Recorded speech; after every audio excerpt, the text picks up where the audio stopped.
หมู่ภิกษุสงฆ์เฮาเวลาไปอยู่ป่ากะพากันตั้งใจในการทำวัดสวดมนต์เพราะหลายๆอย่างในลุกขะเทวดาภูมิเทวดาตลอดทั้งอากาศเทวดาตั้งแต่สั้นจาตุมไปจนถึงปารานิมบวชเขาสิมักฟังธรรมบทต่างๆที่พวกเขาว่าสวดมนต์นี่ที่จริงนั้นคำสอนพระพุทธเจ้าทั้งหมดนั่นแหละบางคณะบางหมู่พวกหมายถึงพวกเทพทั้งหลายพวกสั้นสูงสิมักพวกสั้นสูงหมายถึงเริ่มจากจาตุมจนถึงปารานิมนี่สิมักธรรมจักรอนัตตลกณะอทิตตปริยายสูตรนี่ใน3 บทนี้ตลอดทั้งปฏิจจสมุปบาท3-4 บทนี้เขาสิมักแบบนี้พวกนี้ส่วนพวกภูมิหรือลุกขะเทวดาภูมิลุกขะพวกนาคพวกนี้เขาสิมักพวกบทกรณีบทวิรูปเข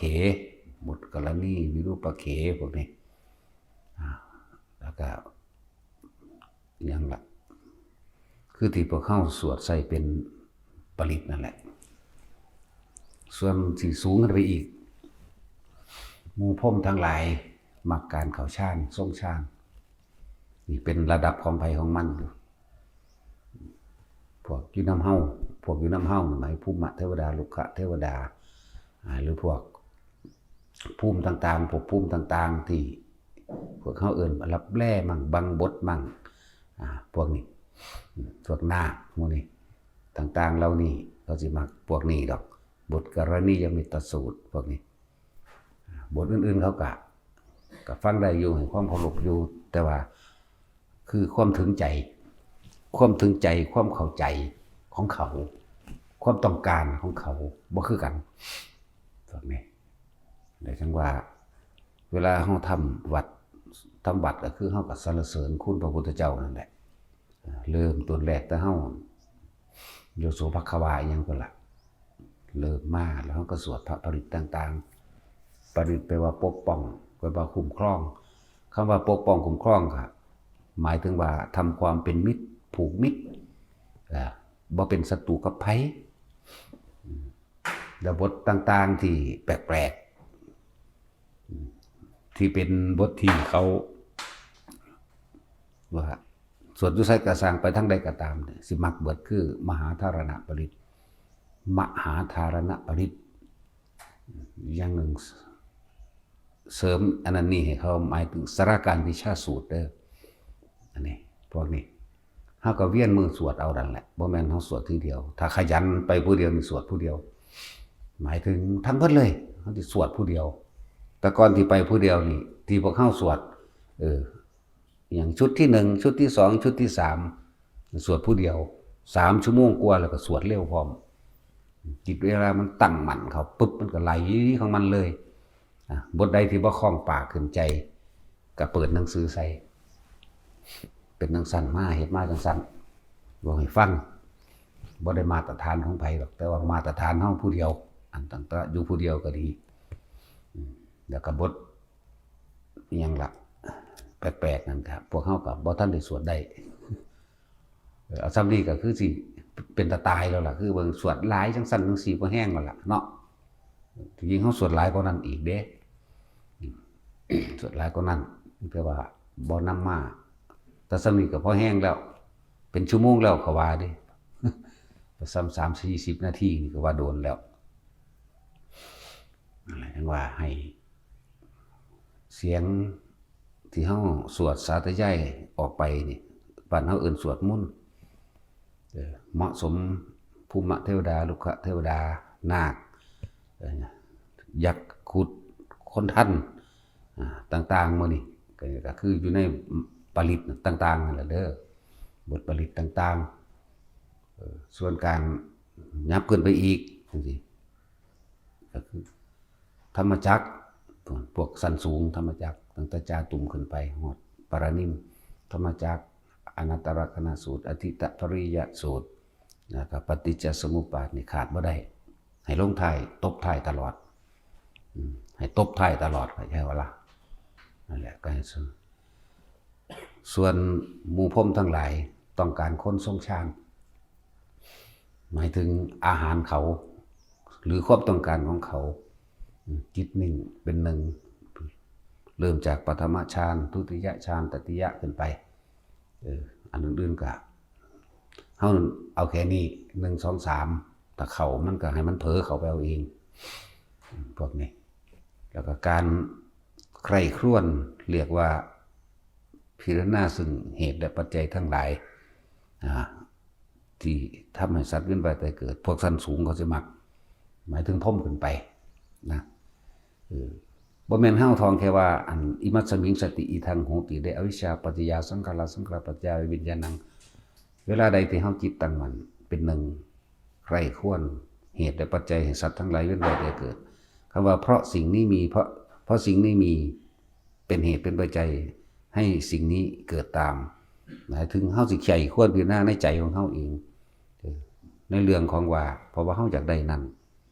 เฮาอยากเป็นอันนั้นเฮาก็เลยดิ้นรนขวนขวายเฮาพอใจในสิ่งนั้นเมื่อมีความพอใจในสิ่งนั้นเพราะสิ่งนั้นเกิดขึ้นแล้วในใจเฮาให้เกิดความพอใจเฮาจึงดิ้นรนขวนขวายไปเมื่อมีการใดมาเฮาก็ยอมรักษาไว้เมื่อบ่ทันใดมาเฮาก็ต้องแสวงหาแต่ว่าในการแสวงหาต่างๆย่อมมีอารมณ์กระทบกระทั่งกันไปมั่งบางครั้งมีหนทางว่าพ่อสิได้ก็ดีใจทั้งที่บ่ทันได้บางที่มีหนทางบ่ว่าสิได้ขัดใจนี่แหมนั่นแหละมันสิพอใจหรือบ่พอใจนี่มีเวียนอยู่ในนี่คือการพิจารณาไตร่ตรองในเหตุของเจ้าของเองที่เฮ็ดให้ตัวเองเป็นทุกข์เหตุทำให้ตัวเองเวียนว่ายตายเกิดเฮ็ดให้เจ้าของเองบ่รู้เท่าบ่รู้ทันความคิดอารมณ์ความรู้สึกต่างๆที่มันรับรู้ไว้เขามักแบบนี้อันนี้หมายถึงต่างๆปุ่นพรหมกายกาขึ้นไปหรือพรหมปริสัชชาปโรหิตามหาพมาปริตาภาอาภัสสลาพวกนี้ขึ้นไปไล่ขึ้นไปจนว่าฮอดพวกสัตว์ที่16คนละแม้กระทั่งพวกที่เขาเป็นอนาคามีแล้วเขาก็มักเด้เมื่อนั้นเขาอยู่ซื่อๆเด้เขาก็พยายามของเขาอยู่เหมือนกันอาศัยจิตที่มันตั้งมั่นเพียงแค่ปฐมฌานหรือสมาธิฌานหรือฌานสมาธิแล้วก็ตั้งใจพิจารณาอันหนึ่งแล้วมันก็ขึ้นไปของมันกระแสสิ่งเหล่านี้มันสิไปถึงเขาเองแต่ว่าพวกนี้สิบ่ค่อยมักบัดนี้ภูมิเทวดาลุกะเทวดาหรือพวกนาคพวกครุฑพวกต่างๆรากสดพวกนี้ ที่เขาก็บ่มักมันเขาบ่เข้าใจนั่นแหละแต่ว่าก็เป็นลำดับอยู่นั่นแหละพวกเฮาเน้นหมู่ภิกษุสงฆ์พระเฮาเน้นพระถ้าได้พระดีผู้เดียวเท่านั้นล่ะนะมันสิกระจายออกไปเองดอกนะมันสิเริ่มต้นจากหนึ่งเดียวจึงว่าเน้นพระอันพวกนี้เฮ็ดจากองค์ใดองค์หนึ่งเข้าถึงแล้วก็สินำความจริงตรงนั้นแหละออกมาแสดงออกมาเฮ็ดให้เกิดประโยชน์ต่อบุคคลผู้อื่นต่อไปจึงว่าเน้นพระให้เอาใจใส่เจ้าของบ่ต้องไปเอาใจใส่ไผดอกให้เพ่งทุกองค์ทรงฌานเป็นเบิดแล้วถึงบ่ต้องไปคาดหวังว่าสิเอาขั้นสูงดอกอย่าคาดคะเนเอาอย่าไปตั้งจุดหมายทรงไว้ในปฐมฌานเป็นแล้วกับทุติยฌานแช่ไว้ในทุติยฌานแล้วก็ให้มั่นใจในตนเองมั่นใจคือเฮาก็เอาคำสอนพระพุทธเจ้ามาเทียบกับสิ่งที่เฮาปฏิบัติเนี่ยคำว่าปฐมฌานคือหยังก็อ่านเบิ่งในพระสูตรนั่นแหละในโอวาทปาติโมกข์ปฐมฌานคือหยังกาเมหิวิวิจจะอกุสเลหิธัมเมหิเนี่ยเมื่อจิตละแล้วไม่คิดถึงกามวิตกเนี่ยไม่สงสัยกามวิตกเป็นผู้มีสติรู้อยู่ในลมหายใจเข้าออกนั่นแหละเมื่อจิตตั้งมั่นเป็นหนึ่งปีติเกิดขึ้นนี่เป็นปฐมฌาน กาเมหิวิวิจจะอกุศเลหิธัมเมหิวิวิจจะวิจารณังวูปสมะอัจจตังเนี่ยอัตถังขมะเนี่ยให้เอาไปเทียบกับสิ่งที่เฮาเฮ็ดอันคำบาลีมื้อนี้เพราะว่าแปลให้อยู่แล้ววิตกะวิจารณังวูปสมาอัจจตังสัมปสาทนังเจตโสนี่เจตโสจิตตั้งจิตเป็นหนึ่งเจตโสเอโกนี่เห็นว่าเป็นหนึ่งที่ภาวังอวิตกะวิจารังวิเวกชัมปิติสุขังนี่ปะทะมังชานังอุปสัมปชะทำความเข้าใจในภาษาพวกเฮานั่นแหละให้มันเข้าใจดีๆส่วนเฮาจิตไปตั้งมั่นไว้ตรงใดตรงหนึ่งคือตั้งมั่นไว้ตรงกลางระหว่างคิ้วหรือหน้าผากเฮาเองนี่เฮาทรงอยู่แค่นี้หรือรักษาความรู้สึกอยู่แค่นี้ความคิดมันบ่ไปนึกไปมันบ่ไปหาอยากได้อยากดีอยากมีอยากเป็นบ่ไปอิจฉาริษยาตีลันฟันแทงปนกี่กับไผเด้มันคิดออกบ่ได้เฮาต้องฝึกมันให้มันอยู่ในความรู้สึกเดียวนี่แหละแค่นี้มันก็พัฒนาไปเองดอกหน้าแต่ว่าให้ฝึกเอายืนกับชำนาญหมายถึงลมหายใจเข้าออกตลอดทั้งอาการหนิ่มนวงตรงกลางคิ้วเฮานี่จึงบอกว่าฐานที่ตั้งแห่งจิตนี่สำคัญมากตั้งตรงไหนตั้งตรงกลางหน้าผากเฮาเองคำว่าเวทนาความรู้สึกอยู่ในกายนี่เวทนาน่ะในเวทนาเข้าไปอีกเอาความรู้สึกในกายเฮาก็มาตั้งไว้จุดใดจุดหนึ่งก็ถ้าเอาตั้งไว้มือก็ให้มันอยู่มือถ้าเอาตั้งไว้กลางอกก็มันอยู่กลางอกแต่ว่าวิธีฝึกทำให้ตั้งทำให้เกิดขึ้นนี่มันยากอันนี้มิ่งเป็นวิธีที่ง่ายแล้วประกอบกันกับสติปัฏฐาน4โดยใส่ลมหายใจที่บอกว่าเหลือบตาลงดูปลายจมูกเจ้าของหายใจเข้าออกเราสังเกตความรู้สึกนิ่มๆนวลๆเบาๆอยู่ตรงกลางคิ้วเด้อนี่ถ้าเป็นแค่นี้แหละนั่นเลยเรียกว่าปฐมฌานแล้วเพราะว่ามันหายากอยู่เด้คนสิมาอธิบายทำความให้พวกเขาเข้าใจให้มันเข้าใจในความหมายต่างๆที่เฮาลำเรียนมาหรือเฮาฟังมาบัดนี้เฮาอธิบายโดยความรู้สึกที่มันเป็นยากอยู่กว่าจะบอกว่าปิติขนลุกขนพองสยองก้าวนี่คือปิติที่1ชื่อว่าขุตกาปิติกนิกาปิติทำให้ปลื้มจิตอิ่มเอิบในจิตในใจเกิดน้ำตาไหลภารณาปิติโยกสันสายหน้าหลังดุจดังว่านั่งอยู่ในอ่างน้ำโยกโอกันติกาปิติมีแสงสว่างเกิดขึ้นดุจดังว่าสายฟ้าแลบส่วนเขาจะอธิบายขยายออกมาอุปงคาปิติทำให้กายลอยขึ้นหรือดุจดังว่าเป็นกายที่ลอยขึ้นวันนี้เขาตัดละพวกนี้ออกแล้วเขามาตั้งจุดเดียวตรงกลางหน้าผากเขาเองอุณาโลมอุณาโลมพวกเจ้าสังเกตพุทธรูปรถมีทุกองค์จุดตรงกลางระหว่างคิ้วเพิ่นอุณาโลมพวกเขาเอาไปตั้งไว้หันปฏิบัติแบบใดก็ตามละอาสวะเดียวกันแต่ว่าเขาชำนาญในตัวนี้เขาก็เอาตัวนี้มาเว้านะมันมีตั้ง40อย่างในการปฏิบัติแต่ว่าแบบนี้ง่ายแล้วง่ายสำหรับเฮานั่นแหละเฮาสิบ่ขัดแย้งกับแนวทางและวิถีต่างๆของผู้อื่นนะเพราะกรรมฐานนั้นตั้ง40อย่างแต่ว่าเฮาชำนาญอันนี้และอานิสงส์ในการทรงฌานเจริญฌานนี้1โรคภัยไข้เจ็บที่เจ็บที่ปวดที่เป็นอยู่แล้วก็ค่อยๆทุเลาเบาบางหรือโรคภัยที่ยังไม่เกิดขึ้นก็ไม่เกิดบ่เกิดเลยบ่เป็นโรคเลยแต่ว่าเฮาฝึกตอนเฮายังน้อยอยู่นี่10-20 ปีขึ้นไปนี่อายุ40 ปีสิเป็นมะเร็งตับมะเร็งปอดมะเร็งเต้านมบ่เป็นเลย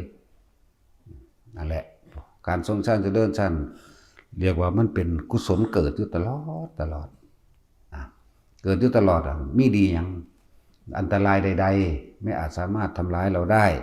แม้ม่านหรืออกุศลกรรมที่จะให้ผลในขณะนั้นหรือเจ้ากรรมนายเวรมาให้ผลไม่อาจสามารถทำได้บุญไปอโหสิกรรมกันไปแล้วก็ปลอดภัยจากอุบัติเหตุใดๆทั้งปวงของปลอดภัยจากอุบัติเหตุนั่นแหละถ้าสิเว้าไปเคสหนึ่งที่เครื่องบินตกคนตายเบิดหลอดผู้หนึ่งเขาทรงฌานดิคนตายเบิดเหลือไว้ผู้เดียวเนี่ยตามธรรมดาแล้วมันก็ต้องตายแล้วผู้นั้นแต่ว่ามันก็ทรงฌานของมันเองมันก็เลยหลอด ที่ว่าสูงสุดแล้วเฮาบ่เอามาอ้างซื่อดอก บ่อ้างบ่บอกซื่อจะมีหลายเคสโพดรถชนกันบ่เป็นหยังถูกรถชนถูกอิหยังก็แล้วแต่บ่เป็นหยังรถมอเตอร์ไซค์ล้มคว่ำพุ่นฟ้องไป30เมตร40เมตรพุ่นคนบ่เป็นหยังคนลอยขึ้นไปซื่อๆนี่ตกมาก็ธรรมดาบ่เลินนั่นแหละเรียกว่าบ่ถลอกเลยบ่เป็นหยังเลย 2-3 คนแล้วล่ะอันที่เป็นแนวนี้หรือถูกรถชนกันตูมเข้าไปจังซี่ก็บ่เป็นหยังหรือรถตกจากเหวจากถนนน่ะถนนที่มันลึกๆมันก็นับพลิกบ่ได้แล้ว หลายคนเลยเด้เหมือนกับว่าเขานั่นอยู่ในลูกกลมๆอุ้มไว้รถก็พลิกไปคนก็อยู่เป็นปกตินี่นั่นแหละรถก็พลิกคนก็อยู่กลางรถห่างบ่เป็นหยังนั่นแหละนี่คือปกป้องอันตรายได้ในตนเองเพราะกำลังจิตกำลังสร้างของตัวเองเรียกว่าสมาบัติมันรักษาเอาเองดอก คนที่บ่ป่วยคนตัวเฮาเริ่มฝึกไปตะพี่แต่เป็นเด็กน้อยก็บ่น้อยคักก็ได้ดอกเอาตั้ง20ปีขึ้นไปนี่ก็ได้สิเป็นโรค30ปีหรือสิเป็นโรค40ปี50 60ปีจังสิเป็นบ่เป็นเลย คนที่ป่วยอยู่แล้วนี่มัน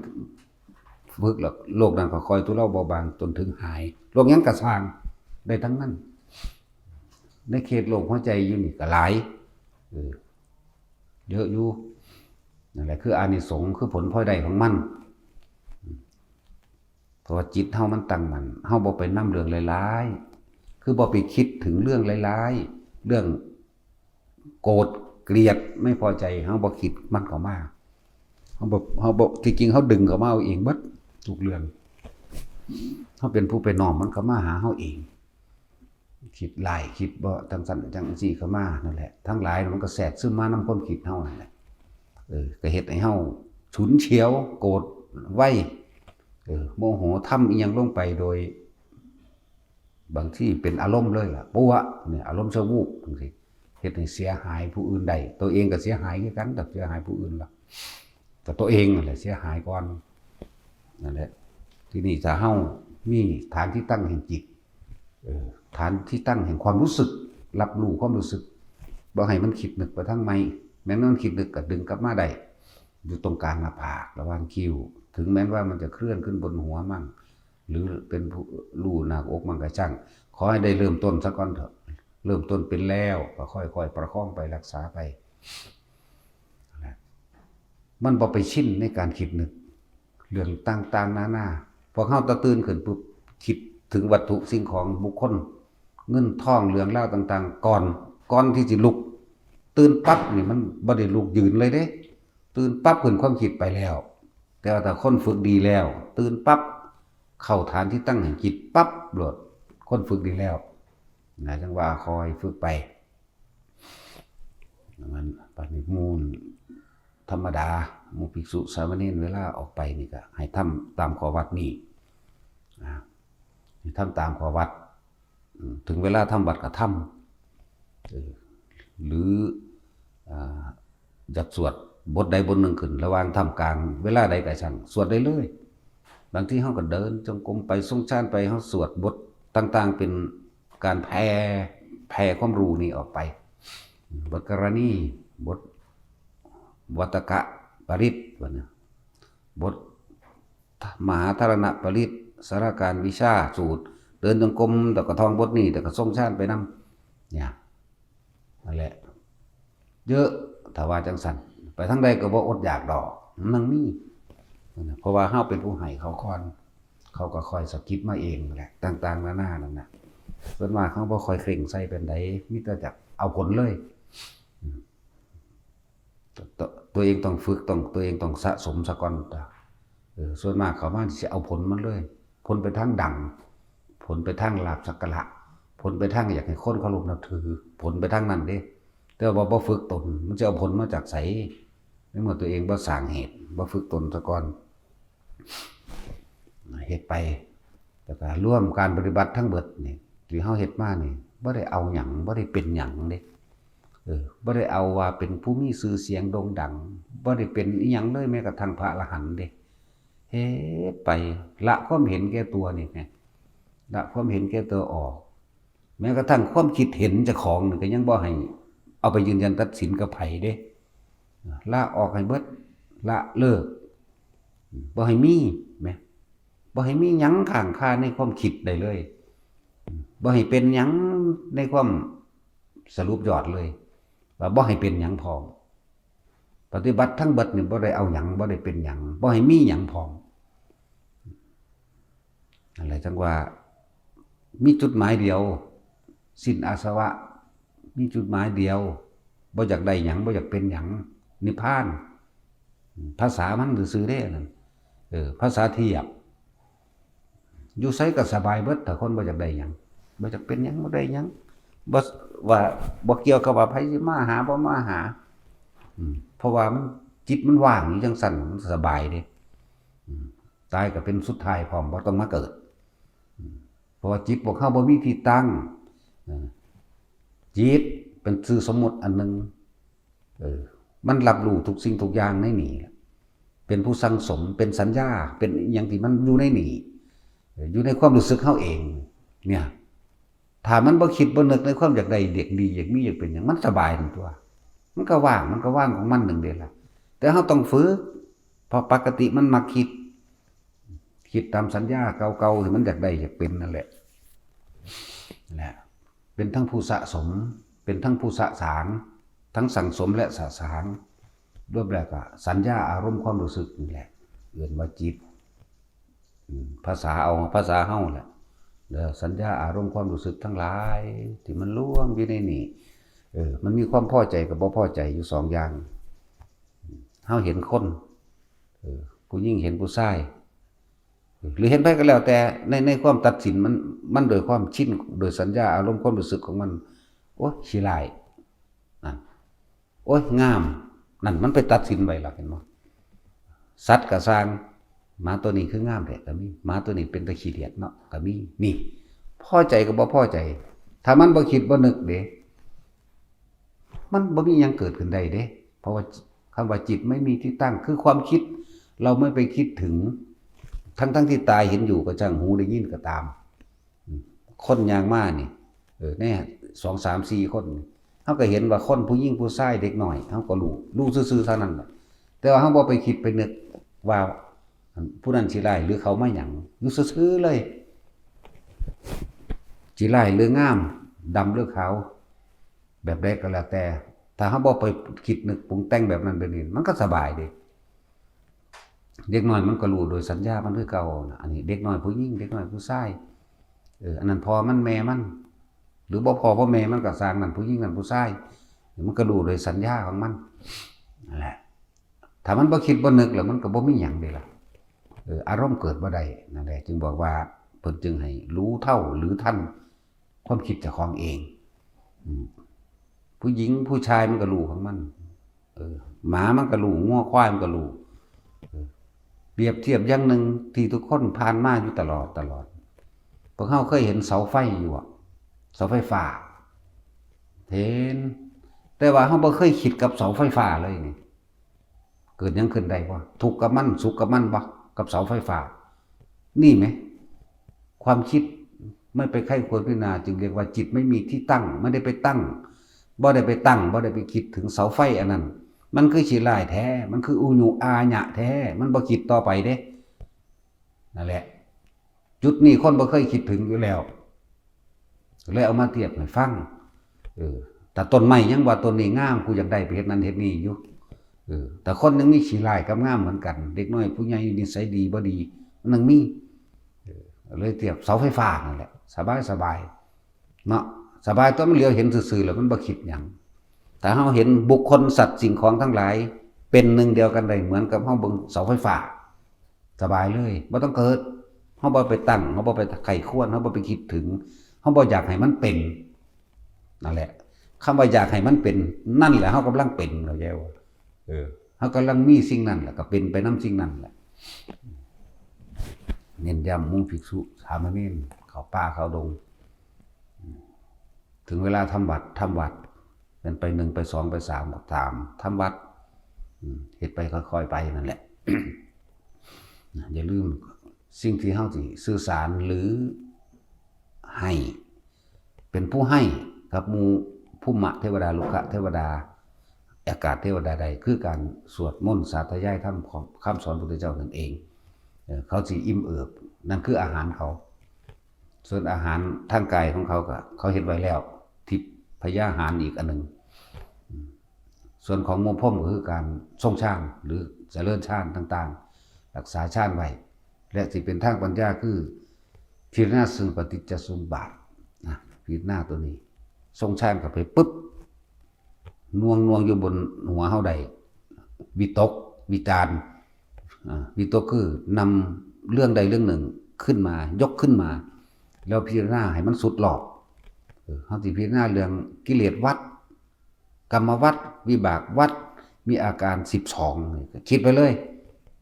นั่นแหละเพราะสิ่งนี้มีสิ่งนี้จริงมีเฮาก็ยกขึ้นมาบ่แม่นแต่ว่าอวิชชาปัญญาสังขารปัญญาวิญญาณังเด้เพราะสิ่งนี้บ่แม่นแค่นี้เอามันหลายๆรอบเอามันหลายๆแบบเอามันหลายๆอย่างบัดมันคิดเข้ามากๆแต่ว่าคิดนี่เป็นคิดกุศลเด้คิดเข้ามากๆสุดคิดหยุดคิดเอาเองดับปุ๊บว่างไปเลยก็มีนะแหละถ้าว่าเรื่องสิอยากได้ยอดเด้อยากเป็นคือเพิ่นนะเอาล่ะพอ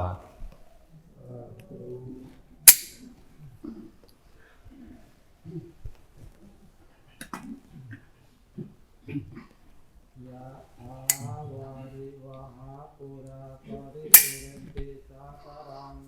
เอวาเมวะอิโตทินังเปตานังอุปกัปปติอิติ